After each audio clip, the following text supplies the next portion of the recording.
বাংলাদেশ পেশাজীবী জোট কর্তৃক আয়োজিত আজকে এই অবস্থান কর্মসূচি সভার সম্মানিত সভাপতি মোহাম্মদ জহিরুল ইসলাম পলি, প্রধান অতিথি বীর মুক্তিযোদ্ধা আব্দুল সালাম, চেয়ারপারসনের বিশেষ উপদেষ্টা, সংগ্রামী সাথী ও বন্ধুগণ,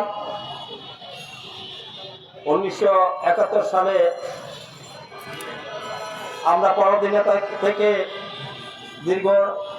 9 মাস যুদ্ধের মাধ্যমে দেশ স্বাধীন করেছিলাম। সেই স্বাধীনতার মধ্যে দিয়ে আমরা ভেবেছিলাম আমাদের মৌলিক অধিকারগুলো ফিরে পাব।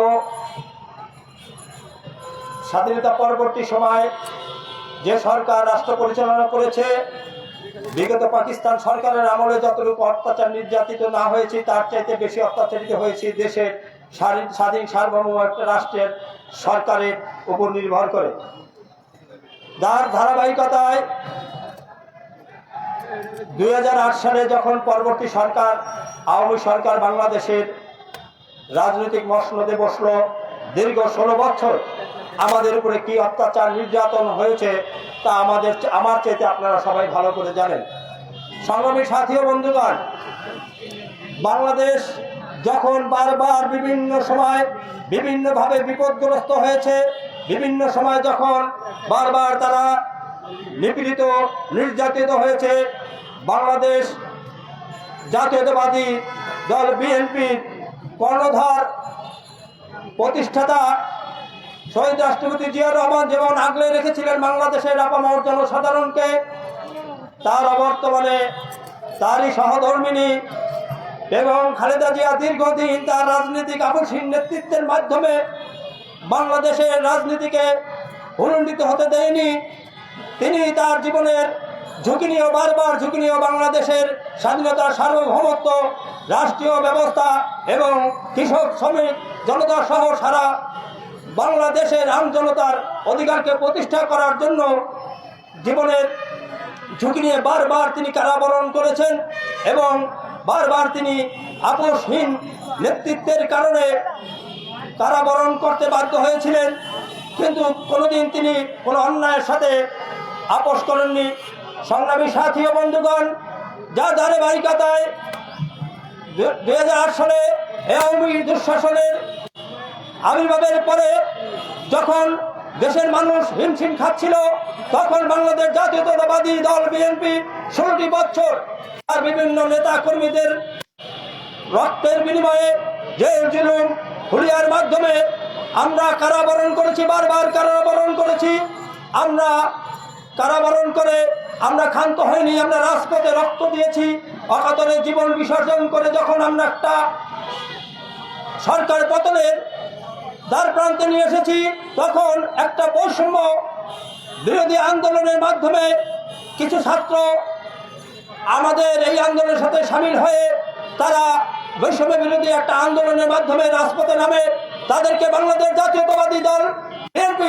সর্বসম্মতিক্রমে এবং তাদেরকে সর্বধরনের শক্তি দিয়ে সার্বিক সহযোগিতা করার কারণে তারা জুলাই আগস্ট এই সংক্ষিপ্ত সময়ের মধ্যে তারা একটা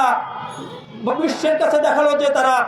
এই আন্দোলনের মাধ্যমে তারা এই সরকারকে উৎখাত করেছে। এই সরকার একদিন উৎখাত হয়নি, 16টি বছর বিভিন্ন অত্যাচার নির্যাতনের মাধ্যমে বিএনপির প্রত্যেকটা জনগণ, প্রত্যেকটি সমর্থকের রক্তের বিনিময়ে, ফোটা ফোটা রক্তের বিনিময়ে, ফোটা ফোটা আপনার ঘামের বিনিময়ে তাদের চিন্তা চেতনা অত্যাচার নিপীড়নের মাধ্যমে দেশে আজকে এই সরকারের পতন হয়েছে। 2020 সালে যখন ইশরাক সাহেব গণতন্ত্র অধিকার প্রতিষ্ঠার জন্য নির্বাচনে অংশগ্রহণ করেছিলেন, অত্যন্ত সুকৌশলের মাধ্যমে তাকে এই নির্বাচন থেকে পরাজিত করে তখনকার সরকার একতরফাভাবে ফজলে নূর তাপসকে অবৈধভাবে তাকে ঢাকা মহানগর দক্ষিণের মেয়র হিসেবে ঘোষণা করেন, যার পরিপ্রেক্ষিতে আমাদের তারুণ্যের অহংকার সাদেক হোসেন কাকার যোগ্য উত্তরসূরি আমাদের ইশরাক সাহেব তিনি কোর্টে একটা মামলা করেছিলেন, সেই মামলার ধারাবাহিকতা আজকে দেশ তার পক্ষে গভর্নমেন্ট রায় দিয়েছে তাকে তার অধিকার বুঝিয়ে দেওয়ার জন্য। কিন্তু এই টালমাটাল একটা রাষ্ট্রীয় ব্যবস্থা যারা পরিচালনা করতেছে, সকালে এক কথা বলে বিকালে এক কথা বলে, সর্বোচ্চ আদালত এবং নির্বাচন কমিশন তাকে বৈধ ঘোষণা করার পরও তার এই ন্যায্য অধিকারকে তাকে বুঝিয়ে দেওয়া হচ্ছে না। তাই আমরা তাকে বলতে চাই, অদূর ভবিষ্যতে আজকের মধ্যে যদি তাকে তার ঈশ্বর সাহেবকে তার ক্ষমতা বুঝিয়ে দেওয়া না হয়, তার দায়িত্ব বুঝিয়ে দেওয়া না হয়, দুর্বার আন্দোলনের মাধ্যমে এই যারা এই প্রশাসনের চিন্তা ভাবনা করতেছে তাদেরকে এই বাংলাদেশের মানচিত্র থেকে ছিন্ন করে এই দেশ থেকে বিতাড়িত করে ছাড়বো ইনশাল্লাহ। এই আশা এবং আশা ব্যক্ত করে ইশরাক সাহেবের ন্যায্য অধিকার বুঝে পাবে বাংলাদেশ জাতীয়তাবাদী সাংস্কৃতিকের পক্ষ থেকে এই আহ্বান জানিয়ে আমি আপনাদেরকে আগামী দিনে প্রত্যেকটা আন্দোলন সামগ্রিকে পাশে পাবো এই ভাষা এবং ব্যক্ত করে আমার বক্তব্য শেষ করছি। খোদা হাফেজ। বাংলাদেশ জিন্দাবাদ।